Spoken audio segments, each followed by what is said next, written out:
ನೀವು ಸೌತ್ ಕೊರಿಯಾಗೆ ಹೆಂಗ್ ಬರೋದಂತ ಯೋಚನೆ ಮಾಡ್ತಾ ಇದ್ದೀರಾ? ನಾನು ಹೇಳ್ತೀನಿ ಈಸಿಯೆಸ್ಟ್ ವೇನಾ. ನಾನು ನಿಮ್ಮ ಕನ್ನಡತಿ in Korea Vidya Patel. First one common way ಅಂತ ಹೇಳಿದ್ರೆ ಸ್ಟಡಿ ವೀಸಾ.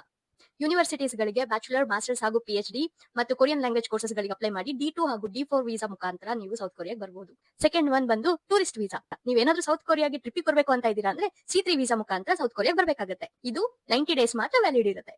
ಥರ್ಡ್ ಒನ್ ಬಂದು ಈ ವೀಸಾ ಸ್ವಲ್ಪ ಎಲ್ಲರೂ ರೇರ್ ಆಗಿ ಯೂಸ್ ಮಾಡ್ತಾರೆ, H1 ವೀಸಾ ಅಂತ ಹೇಳಿ. ಇದ್ರ ಬಗ್ಗೆ ಯಾರಿಗೂ ಅಷ್ಟೊಂದು ಗೊತ್ತಿಲ್ಲ ಅಂತ ಅನ್ಕೊಂತೀನಿ. ಇದು ವರ್ಕಿಂಗ್ ಹಾಲಿಡೇ ವೀಸಾ ಅಂತ ಹೇಳಿ. ಈ ವರ್ಕಿಂಗ್ ಹಾಲಿಡೇ ವೀಸಾದಲ್ಲಿ 18 ರಿಂದ 30 ವರ್ಷದ ಒಳಗಿರೋರಿಗೆ ಮಾತ್ರ ಅವಕಾಶ ಇರುತ್ತೆ. ಈ ವೀಸಾ ಮೂಲಕ ನೀವು ಸೌತ್ ಕೊರಿಯಾದಲ್ಲಿ ಪಾರ್ಟ್ ಟೈಮ್ ವರ್ಕ್ ಮಾಡ್ಕೊಂಡು ಮತ್ತು ಸೌತ್ ಕೊರಿಯಾನ ಟ್ರಾವೆಲ್ ಕೂಡ ಮಾಡಬಹುದು. ನಾಲ್ಕನೇದು ಜಾಬ್ ಸೀಕರ್ ವೀಸಾ.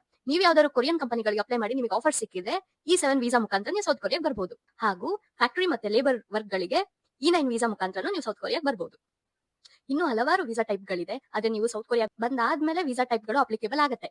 ಸೊ ಇವಿಷ್ಟು ಸೌತ್ ಕೊರಿಯಾಗೆ ಬರೋ ಅಂತ ಮುಖ್ಯ ಮಾರ್ಗಗಳಾಗಿವೆ. ಇನ್ನಿಷ್ಟು ಸೌತ್ ಕೊರಿಯಾ ಬಗ್ಗೆ ಮಾಹಿತಿಗಳು ಬೇಕಾದ್ರೆ ಕಮೆಂಟ್ ಅಲ್ಲಿ ತಿಳಿಸಿ ಹಾಗೂ ಫಾಲೋ ಮಾಡೋದನ್ನ ಮರಿಬೇಡಿ. ಧನ್ಯವಾದಗಳು.